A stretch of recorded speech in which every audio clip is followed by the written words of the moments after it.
Este tema es muy interesante, la relación entre la diabetes mellitus y la falla cardíaca. Mi nombre es Juan Francisco Figueroa, yo soy especialista en medicina interna y cardiología de la Fundación Santa Fe.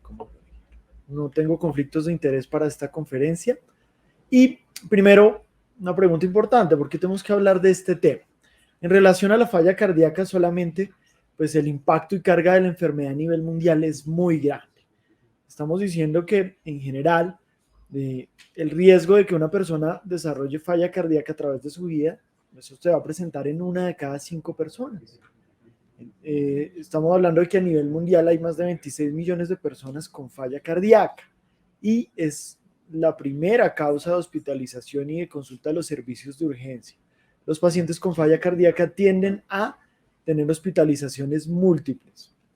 Además que aumenta los costos en atención de salud, en hospitalización y en urgencias. Entonces, absolutamente relevante hablar de la insuficiencia cardíaca. Respecto a la diabetes mellitus, pues absolutamente relevante. Más de 400 millones de personas en el mundo son diabéticas. Estamos hablando de una de cada 10 a 11 personas en el mundo y pues va a aumentar el riesgo de enfermedad renal crónica, enfermedad cardíaca isquémica y por supuesto muerte de causa cardiovascular. Entonces, tenemos dos patologías con una carga de enfermedad muy importante en el mundo y tienen unas relaciones muy claras. Entonces, primera pregunta, ¿cuántos pacientes con falla cardíaca tienen diabetes mellitus? Esta diapositiva es muy diciente. Aquí cada barrita corresponde a un estudio clínico en falla cardíaca. Entonces, tenemos diferentes moléculas evaluadas en estos estudios clínicos y ustedes ven el porcentaje de pacientes que tenían diabetes mellitus. Alrededor de 30% de todos estos pacientes tenían diabetes mellitus. Podría variar un poco el porcentaje, pero este es el número a recordar.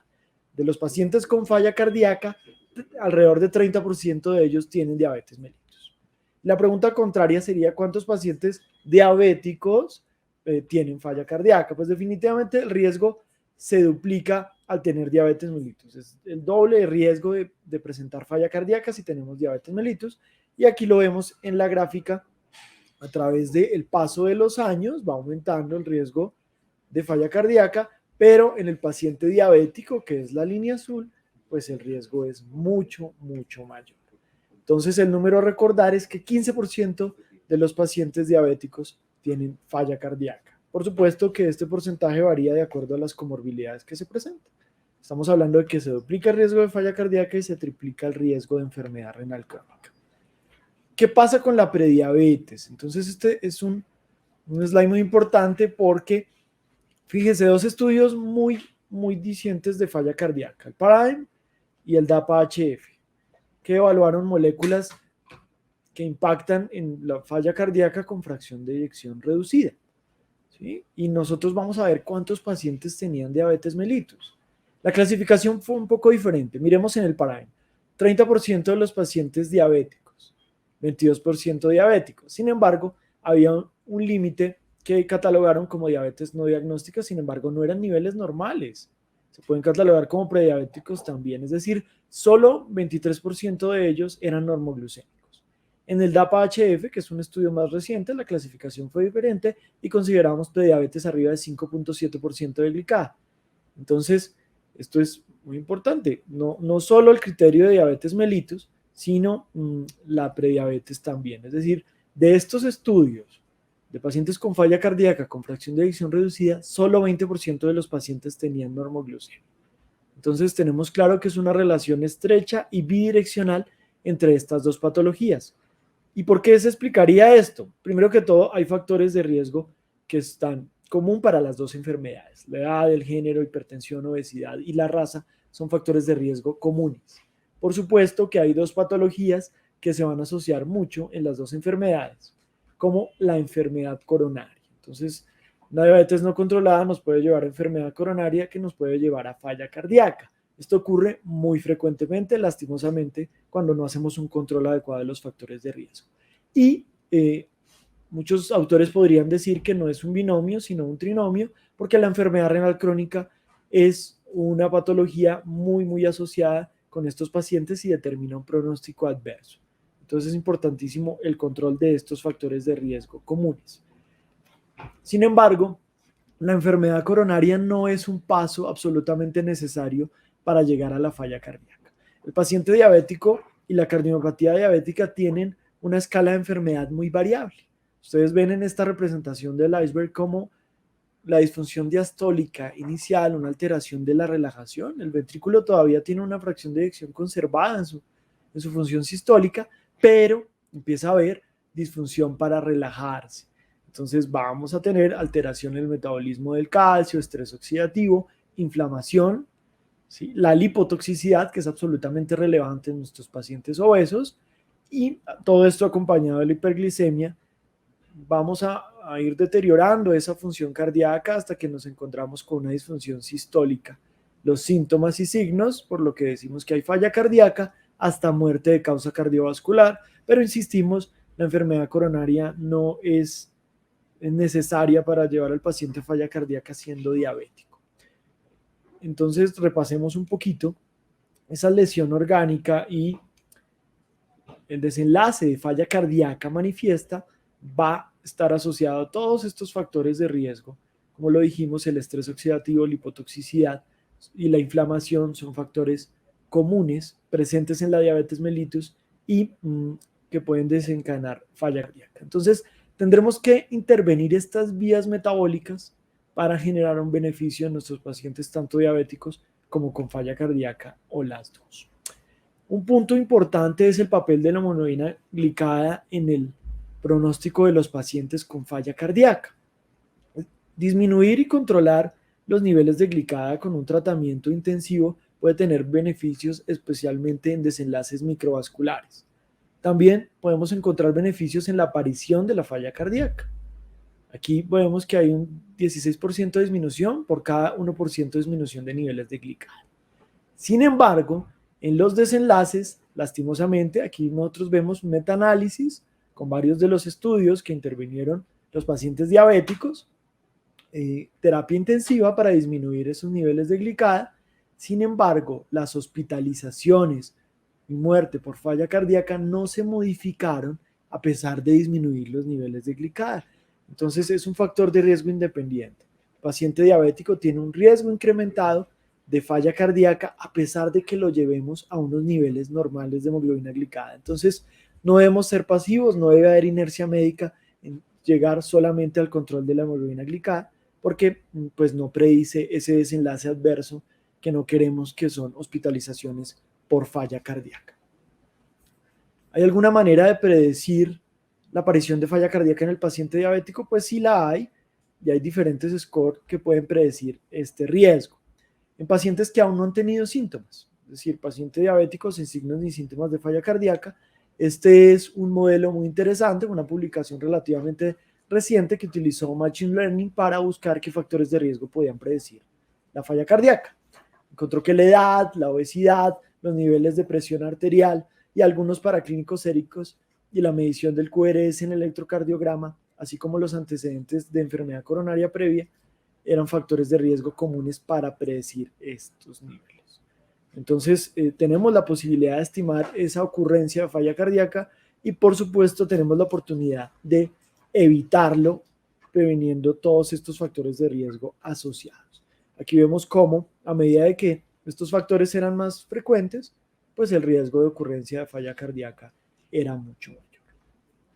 En el escenario de que tengamos un paciente ya con falla cardíaca instaurada, ¿cuál es el papel de la diabetes mellitus? Entonces, como ustedes pueden ver, el paciente diabético en líneas rojas tiene un riesgo de desenlaces cardiovasculares adversos mucho mayor, independientemente de que se trate de una falla cardíaca con fracción de eyección reducida o una falla cardíaca con fracción de eyección preservada. Entonces, confiere un valor pronóstico muy importante en el paciente que ya tiene un diagnóstico de falla cardíaca. Un punto del que el doctor Sánchez seguramente nos va a hablar más a fondo es el riesgo cardiovascular. Entonces nosotros tenemos que estimar un riesgo de desenlaces cardiovasculares en nuestros pacientes para saber cómo intervenirlos. Si el paciente ya tiene un infarto, un evento cerebrovascular, pues será de muy alto riesgo y tendremos que ser muy agresivos en las metas de tratamiento. Con el diabético no es diferente. El paciente diabético nunca será de bajo riesgo. El paciente diabético por lo menos será de alto riesgo o de riesgo moderado en pocos casos. Entonces, ese mensaje es muy importante. Por lo que tendremos que hacer intervenciones para disminuir ese riesgo de desenlaces cardiovasculares. Entonces, la pregunta grande sería, respecto a diabetes mellitus, ¿cómo está el tratamiento actualmente y qué relevancia tiene ese riesgo cardiovascular? Este es un abordaje desde el punto de vista de guías para cardiología y aquí cobra relevancia la presencia de ese riesgo cardiovascular. Entonces, si se trata de un riesgo cardiovascular elevado, esto lo podemos calcular con diferentes escalas, pero como ya lo dijimos, el paciente diabético tendrá un riesgo moderado, alto o muy alto. De presentarse esto, tendremos que elegir tratamientos que nos van a disminuir ese riesgo cardiovascular, específicamente inhibidores SGLT2 y análogos GLP-1. Esas serían las opciones de tratamiento para iniciar en el paciente que tiene alto riesgo cardiovascular. Ya dijimos, el paciente diabético muchas veces lo va a tener. Y ahora, desde el punto de vista de las recomendaciones de endocrinología, de las guías de diabetes muy recientes, entonces aquí hay un apartado muy importante que ustedes ven en rojo. Entonces, ¿qué tenemos? Las opciones de primera línea de tratamiento y si el paciente tiene un alto riesgo cardiovascular o falla cardíaca. Entonces, aquí está en rojo, particularmente falla cardíaca con fracción de eyección reducida, aunque esto probablemente se modifique, tiene un beneficio importante de los inhibidores SGLT2. ¿De acuerdo? Y si el paciente tiene alto riesgo cardiovascular, podemos utilizar GLP-1 SGLT2 en este caso. Por supuesto que la presencia de enfermedad renal crónica también es un determinante para que podamos darle prioridad a estos tratamientos. El resto del algoritmo, pues ya ustedes vieron y van a ver cómo desarrollarlo. Pero el punto de falla cardíaca y riesgo cardiovascular es fundamental para elegir el tratamiento que pueda tener un beneficio mayor en nuestro paciente. Hablando un poquito más de los SGLT2 en pacientes con diabetes mellitus, pues aquí hemos encontrado un efecto de clase. Estos estudios iniciales se trataba de pacientes diabéticos. ¿Y qué encontramos? Que dentro de los beneficios de estas moléculas teníamos disminución de las hospitalizaciones por falla cardíaca. Sin embargo, todos estos estudios eran en pacientes diabéticos, pero el beneficio era más o menos similar, con unos porcentajes muy importantes de disminución de riesgo relativo. Ahora, la pregunta sería, ¿y el paciente que no es diabético, pero sí tiene falla cardíaca, cuál sería el beneficio? Esa respuesta, pues ya la tenemos desde el año pasado y hay dos estudios relevantes. El DAPA-HF con dapaglifosina, que nos mostró que también existía un beneficio.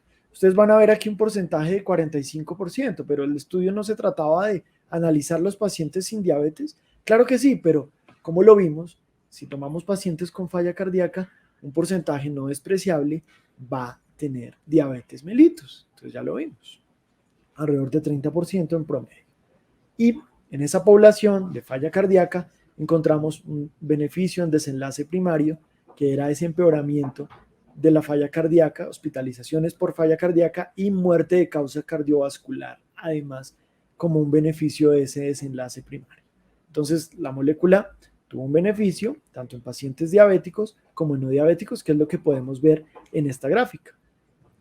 La primera barra corresponde al total de la población, la segunda al paciente diabético y luego los pacientes no diabéticos, con toda la gama de hemoglobina glicada, mostrando un beneficio en todos los escenarios, independientemente de la presencia de diabetes mellitus. Ahora, una molécula adicional que nos confirmó este beneficio y un efecto de clase de los inhibidores SGLT2 fue el Emperor, en donde empaglifosina también nos mostró un beneficio importante en ese desenlace cardiovascular, en este caso especialmente dado por reducción de hospitalizaciones por falla cardíaca en estos pacientes, independiente también de la presencia de diabetes o no. Entonces, ¿cómo tratar a un paciente con falla cardíaca y fracción de eyección reducida? Actualmente, pues incorpora los inhibidores SGLT2 dentro de la base del tratamiento, junto con IECAS o ARNI, beta bloqueadores y antagonistas del receptor de mineralocorticoides, con un beneficio de instaurar los 4 tratamientos de ser posible, no de manera escalonada, sino simultáneamente, según la tolerancia del paciente, por supuesto, y luego titularlos progresivamente. Una última idea importante con un estudio más reciente, y es que el paciente con falla cardíaca y fracción de eyección preservada siempre fue un reto, porque no encontramos una intervención que pudiera disminuir desenlaces cardiovasculares en ese nivel. Y el beneficio de los inhibidores SGLT2 causó algo de sorpresa, es una publicación bastante reciente y es el Emperor Preserver, en donde encontramos un beneficio en ese escenario, a pesar de que el paciente tuviese una fracción de eyección preservada, con una disminución especialmente de las hospitalizaciones por falla cardíaca en ese desenlace primario combinado con muerte de causa cardiovascular. Además, en todos estos estudios tenemos una protección renal muy importante, como dijimos, resulta un trinomio la presencia de diabetes, falla cardíaca y enfermedad renal asociada. Entonces, un beneficio adicional de estas moléculas y que probablemente cambien nuestra práctica clínica en el paciente con falla cardíaca y fracción de eyección preservada. ¿Cuáles son los mensajes? Por supuesto que existe una relación directa y bidireccional entre la falla cardíaca y la diabetes mellitus. Los niveles de glicada no se correlacionan con hospitalizaciones por falla cardíaca, entonces tendremos que hacer intervenciones adicionales, además de disminuir esos niveles. Los pacientes diabéticos tienen alto riesgo cardiovascular y deben recibir tratamientos antibióticos que disminuyan ese riesgo. Y el tratamiento de la falla cardíaca no difiere en pacientes que tengan o no tengan diabetes mellitus y ya vimos por qué. Muchas gracias.